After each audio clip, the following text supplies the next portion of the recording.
Здравствуйте! Сегодня мы поставим с вами эксперимент по созданию гомункула. Гомункул – это искусственное живое существо. Как создать его, написано в трактате средневекового ученого Парацельса. Итак, для этого нам понадобится какая-то емкость. Я взял пластиковую баночку. Вы можете взять стеклянную, любую другую, лишь бы она достаточно плотно закрывалась. Субстанция человеческого организма, в общем, это семя и обычное куриное яйцо. Итак, для того, чтобы у нас получился гомункулус, мы должны аккуратно сделать отверстие в яйце. Я для этого использую надфиль.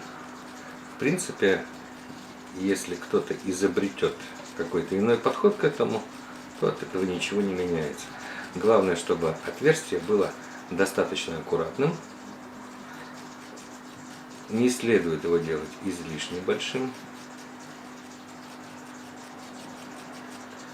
Чем меньше оно будет, тем больше шансов на то, что необходимый нам процесс будет протекать успешно.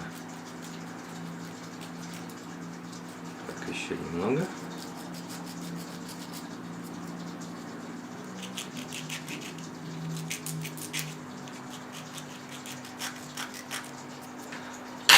Теперь в образовавшееся отверстие, созданное нами, мы, так, секунду, не очень удобно,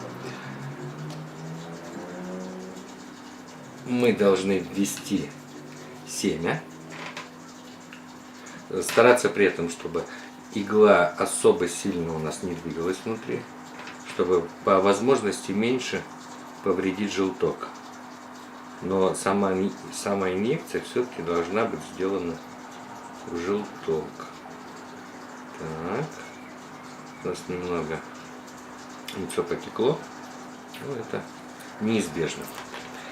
Теперь, впоследствии мы его поместим в эту баночку уже, как это следует сделать, но предварительно мы должны заклеить отверстие.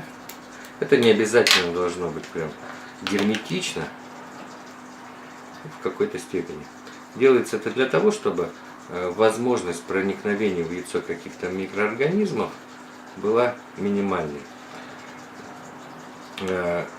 Полной герметичности не обязательно достигать, потому что яйцо обладает собственным иммунитетом, и поэтому какие-то небольшие отверстия, они не играют ключевой роли. Главное, чтобы это не были отверстия слишком большие.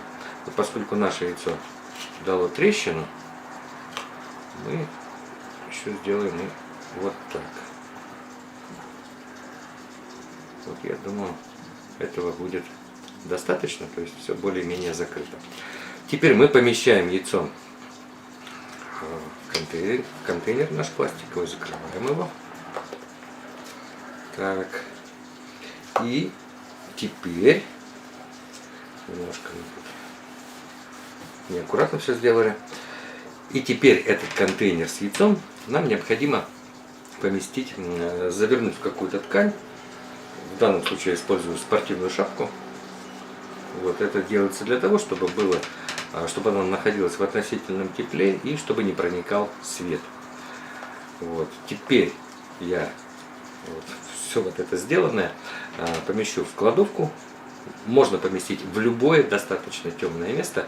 И самое главное, это должно быть такое место, чтобы кто-то случайно это не потревожил.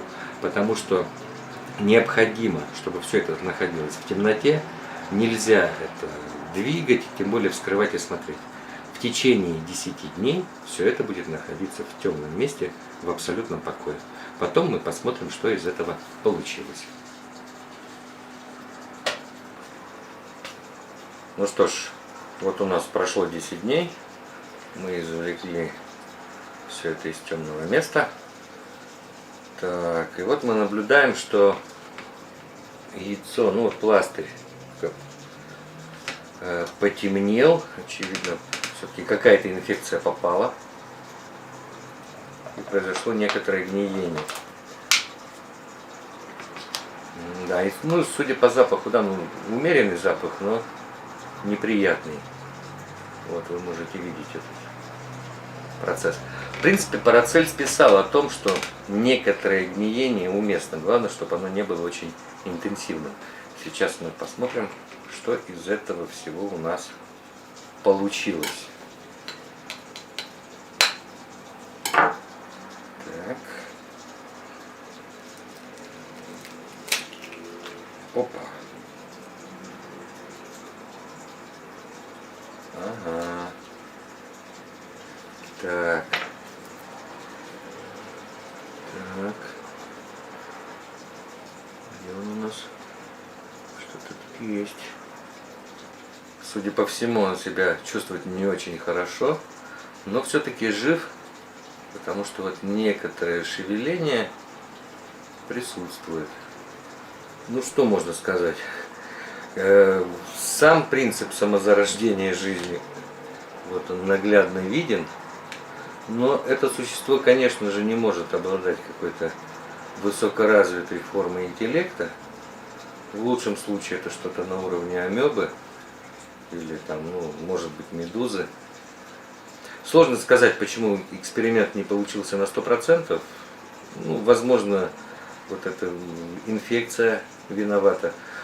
Кроме того, Парацельс, надо понимать, что это был средневековый ученый.